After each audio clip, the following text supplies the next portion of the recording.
छात्रों, सुप्रभात। मैं अमृत इंडो कनेडियन अकादमी की हिंदी अध्यापिका कुसुम नैयर आज आपको खान पान की बदलती तस्वीर अध्याय के दूसरे भाग में अवधारणा मानचित्र द्वारा नई पीढ़ी और पुरानी पीढ़ी के खान पान में अंतर और सकारात्मक पक्ष और नकारात्मक पक्ष का ज्ञान करवाऊंगी। जैसे कि हमने पहले अवधारणा मानचित्र द्वारा भारतीय व्यंजनों में दक्षिण भारत के और उत्तर भारत के व्यंजनों की जानकारी ली थी और साथ ही फास्ट फूड में खाए जाने वाले व्यंजन और पेय पदार्थों के बारे में पूर्ण ज्ञान अर्जित किया था। अब हम दूसरे अवधारणा मानचित्र द्वारा सबसे पहले नई पीढ़ी और पुरानी पीढ़ी के खान पान में बदलाव के बारे में जानेंगे। जैसे कि जो स्थानीय व्यंजन होते हैं उन्हें बनाने में काफ़ी समय लगता है और वे व्यंजन महंगे भी पड़ते हैं क्योंकि वे देसी घी और मेवे आदि डालकर बनाए जाते हैं। गृहिणियों के पास तो समय होता है, वे फिर भी स्थानीय व्यंजनों को बना सकती हैं, पर कामकाज करने वाली महिलाएं जो कि बाहर जाकर कार्य करती हैं, जैसे बैंकों में, स्कूलों में या अन्य किसी कार्यालय में, पर उनके पास तो अधिक समय ही नहीं होता कि वे स्थानीय व्यंजन बनाने के लिए समय निकाल सकें।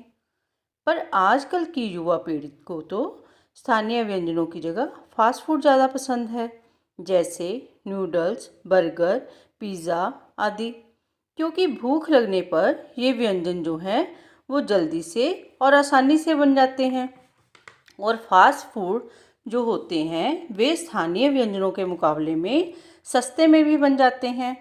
और इन व्यंजनों की एक खास बात यह है कि कामकाजी महिलाओं को नए और जल्दी से तैयार होने वाले कई व्यंजनों की जानकारी भी मिल जाती है, जिसे वे अपने कम समय में जल्दी से तैयार करके अपना और अपने परिवार का पेट भर सकती हैं।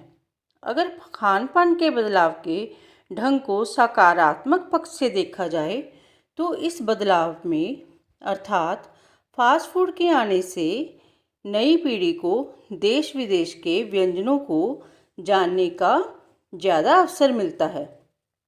कामकाजी महिलाएं भी जल्दी से तैयार होने वाले व्यंजनों को ज़्यादा पसंद करती हैं।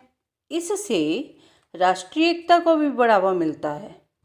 इससे नई पीढ़ी को अलग अलग प्रदेशों के संबंध में जानने और समझने का भी अवसर मिलता है और अलग अलग प्रकार के व्यंजन मिलने के कारण लोगों की भोजन के प्रति रुचि भी बनी रहती है, क्योंकि वो अलग अलग तरह का भोजन खाते हैं। पर इस बदलाव के कारण व्यंजनों में कई प्रकार की कमियां भी आ गई हैं। जैसे व्यंजनों में शुद्धता की कमी आने से लोगों के स्वास्थ्य पर भी बुरा प्रभाव पड़ता है, क्योंकि ये भोजन साफ सुथरे ढंग से नहीं बनाया होता। दूसरे प्रांत या दूसरे देश का व्यंजन अपने राज्य में बनाने के कारण उनकी गुणवत्ता में भी काफ़ी कमी आ गई है, अर्थात उनमें अब वह स्वाद ही नहीं मिलता जो कि किसी खास राज्य या प्रांत में मिलता है। इन फास्ट फूड के व्यंजनों को खाने से शरीर में कई तरह के विकार भी आ सकते हैं। इनमें मसालों की मात्रा भी भरपूर होने के कारण पेट में दर्द की शिकायत आम हो गई है। लोगों की स्थानीय व्यंजनों और घर से बने हुए व्यंजन स्वच्छ खाने के प्रति भी रुचि कम हो गई है, जिसमें लोगों को संतुलित और पौष्टिक आहार की कमी महसूस हो रही है।